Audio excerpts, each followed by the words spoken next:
हमें जीवन की रक्षा करनी चाहिए और इसे किसी भी चीज से अधिक महत्वपूर्ण समझना चाहिए। फिर जीवन की वास्तविकता कौन है? जीवन की वास्तविकता और स्रोत कौन है? वो मसीह है। इसलिए हमें मसीह को अपने भीतर रखना चाहिए। भले ही हम अन्य चीजें खो दें, लेकिन हमारे पास हमेशा मसीह होने चाहिए जो जीवन है।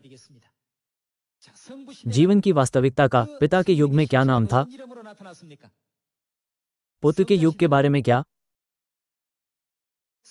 पवित्र आत्मा के युग के बारे में क्या? हमें इसे कभी नहीं खोना चाहिए।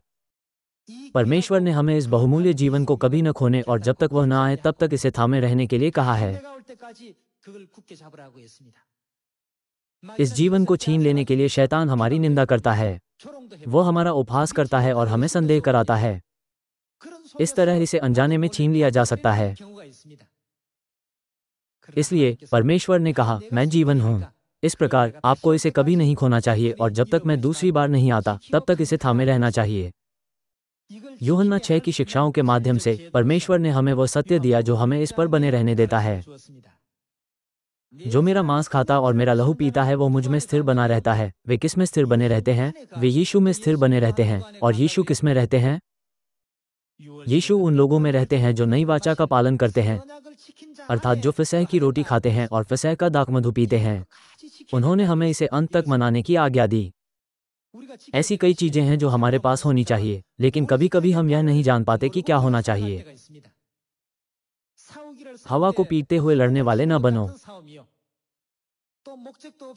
लक्ष्यहीन दौड़ने वाले न बनो।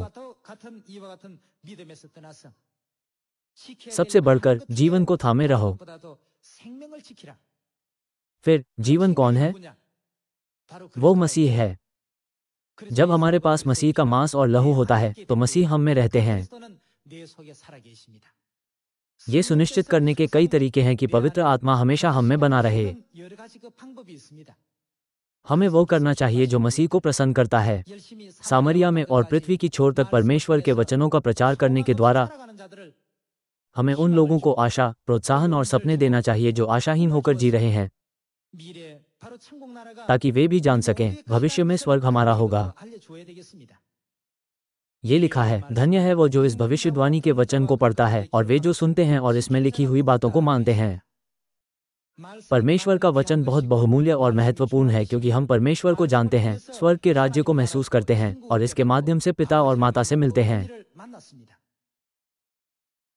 हमें न केवल परमेश्वर के वचन को पढ़ना और सुनना चाहिए, बल्कि विश्वास के साथ उसका पालन भी करना चाहिए। हमें याद रखना चाहिए कि जीवन के मुकुट को खोए बिना उसे थामे रहने का यही एकमात्र तरीका है। चाहे सांसारिक चीजें कितनी ही मूल्यवान हो, लेकिन सबसे मूल्यवान चीज स्वयं जीवन है। पिता आन सांग होंग और माता परमेश्वर जीवन हैं।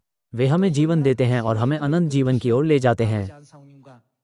हमारे स्वर्गीय परिवार के सभी सदस्यों से कभी भी उन पर विश्वास न खोने के लिए कहते हुए मैं आज के उपदेश को समाप्त करना चाहूंगा। आपका बहुत बहुत धन्यवाद।